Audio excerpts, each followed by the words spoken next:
এত সরকার কোনো পদ্ধতি নেয় না। অনেক দূরে আসলে সাগর, 3 কিলো 4 কিলো আড়া লাগবে দক্ষিণে। কুয়াকাটার সৌন্দর্য বিলীন হয়ে যাওয়ার পথে। সূর্যোদয় সূর্যাস্ত খ্যাত কুয়াকাটার সমুদ্র সৈকত অব্যাহত ভাঙনে প্রতিনিয়ত বিলীন হচ্ছে। বর্ষা মৌসুমে অস্বাভাবিক জোয়ারে এ ভাঙন আরও তীব্র থেকে তীব্রতর হয়। সমুদ্রের উত্তাল ঢেউয়ের আঘাতে বালুক্ষয়ে ভেঙে যাচ্ছে সৈকত লাগোয়া নানা ধরনের স্থাপনা। দিনে দিনে আরও সমুদ্রের গর্ভে বিলীন হচ্ছে জাতীয় উদ্যানের সীমানা প্রাচীর সহ শেষ স্তম্ভটুকু। সম্প্রতি সমুদ্রে মেঘমালা সৃষ্টি হওয়ার ফলে সাগর ফোঁসে ওঠে, ভয়ঙ্কর হয়ে ওঠে। সামনের যে কোনো খারাপ আবহাওয়ায় টুরিস্ট পুলিশ বক্স, মন্দির ও মসজিদ বিলুপ্ত হওয়ারও আশঙ্কা করা হচ্ছে। আমি মোহাম্মদ হারুন মির্জা, কুয়াকাটায় আমার জন্ম।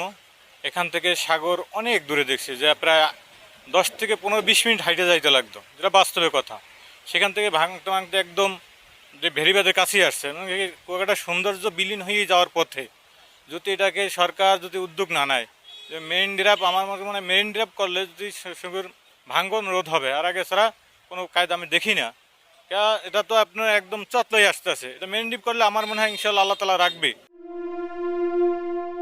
জোয়ারের ঢেউয়ের আঘাতে কোথাও কোথাও বেরিয়ে আছে ভাঙা প্রাচীরের রড। এছাড়াও ভাঙা স্ল্যাব ও ধারালো প্রান্তভাগ লুকিয়ে রয়েছে জলের ভেতরে, যা ভয়াবহ দুর্ঘটনা বয়ে আনতে পারে। গত কয়েকদিন আগে সৈকত ঘেঁষা 1300 মিটার সড়কের পাড় ভেঙে বিলীন হয়ে গেছে সাগর গর্ভে। ফলে ভেস্তে যাচ্ছে সরকারের পরিকল্পনা ও কোটি কোটি টাকা। যদিও এলাকাবাসীর দাবি, সড়কটি অপরিকল্পিত ও নিম্নমানের সামগ্রী ব্যবহারের কারণে ধসে গেছে। 70 বছর অনেক দূরে আসলে সাগর, 3 কিলো 4 কিলো আড়া লাগবে দক্ষিণে।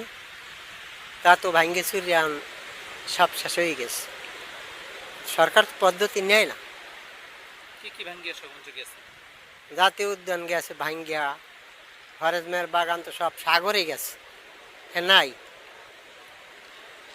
এখন বেরিবাদ থেকে সাগর এখন বেরিবাদ থেকে সাগর 5 মিনিট আর্লি সাগর পাওয়া যায়। এত সরকার কোনো পদ্ধতি নেয় না। বাংলাদেশের একমাত্র স্মার্ট সিটি বসুন্ধরা এখন আরো নিরাপদ, আধুনিকতায় আরো এক ধাপ এগিয়ে। সিডরের আগেও বেড়ি বাঁধ থেকে সৈকতের দূরত্ব ছিল অর্ধ কিলোমিটার। 2007 সালে সিডরের পরপরই সমুদ্রে বালুক্ষয় দেখা দিলে কয়েক বছরের মধ্যে সৈকত লাগোয়া বিভিন্ন স্থাপনা বিলীন হয়ে যায়। দ্রুত বালুক্ষয় রোধসহ কুয়াকাটার উন্নয়ন ও জীববৈচিত্র্য রক্ষার বাস্তব পদক্ষেপ নিয়ে এগিয়ে আসবেন কর্তা ব্যক্তিরা, এমনটাই আশা প্রকাশ করছেন বিনিয়োগকারী সহ কুয়াকাটার সচেতন মহল। আমাদের আসলে এই সাগরকন্যা কুয়াকাটা দিন দিন বিলুপ্তর পথে।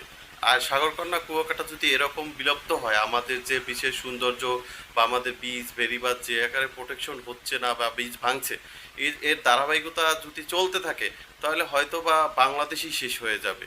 কিন্তু আমরা চিন্তা করতেছি যে আসলে আমরা যারা পর্যটন ব্যবসায়ী, এই কুয়াকাটা সমুদ্র সৈকত ঘিরিয়ে যারা ব্যবসা বাণিজ্য করি, আসলে আমাদের জীবিকা নির্বাহ বা আমাদের বসবাস বা সব কিছু এর উপরেই ডিপেন্ড করে। তো সুতরাং আমরা অচিরেই চাচ্ছি এই কুয়াকাটার এই রোধ ভাঙ্গন, সমুদ্র রোধ ভাঙ্গন, এবং এটা সরকারি ব্যাপক আকারে উদ্যোগ নেব। এবং তারা যদি এগুলো উদ্যোগ নেওয়া হয়, তাহলে আমাদের এই পর্যটন ধ্বংস হয়ে যাবে, পাশাপাশি আমাদের ট্যুরিস্ট আসবে না, আমরা যারা ইনভেস্টর আসে আমরাও অনেক পথে বসে যাব। তাই সরকারের কাছে জোর দাবি জানাচ্ছি যে অচিরেই যেন এই সমুদ্র রোধে যেন কাজ করা হয়। জানা গেছে, সিডরের আগেও বেড়ি বাঁধ থেকে সৈকতের দূরত্ব ছিল অর্ধ কিলোমিটার। 2007 সালের সিডরের পরপরই সমুদ্রে বালুক্ষয় দেখা দিলে কয়েক বছরের মধ্যে সৈকত লাগোয়া বিভিন্ন স্থাপনা বিলীন হয়ে গেছে। তবে কুয়াকাটা সমুদ্র সৈকত রক্ষায় স্থানীয় বাঁধের পরিকল্পনা চলমান বলে জানান এই কর্মকর্তা। সি বিচ ভাঙ্গন রোধে স্থায়ী প্রতিরক্ষা প্রকল্প কাজের জন্য ফিজিবিলিটি স্টাডি করে এটা একটা ডিপিপি মন্ত্রণালয়ে সাবমিট করা হয়েছে। 769 কোটি টাকার একটা প্রকল্প। এটা অনুমোদন হলে পরবর্তীতে আমরা স্থায়ীভাবে কাজ বাস্তবায়ন করতে পারব। IWM কর্তৃপক্ষ কর্তৃক ফিজিবিলিটি স্টাডি করে ডিজাইন প্রণয়ন করে ডিপিপি করা হয়েছে। এটা সাস্টেইন করবে। রূপ ঐশ্বর্যের বেলাভূমি কুয়াকাটা সৈকত আস্তে আস্তে বিলীন হচ্ছে, হারাতে বসছে তার নিজস্ব জৌলস। টেকসই বাঁধের জোর দাবি জানিয়েছেন স্থানীয় বাসিন্দা ও পর্যটন নির্ভর ব্যবসায়ীরা। সাইদুর রহমানের পাঠানো তথ্য ও ভিডিও চিত্রে ডেস্ক রিপোর্ট, কালের কণ্ঠ।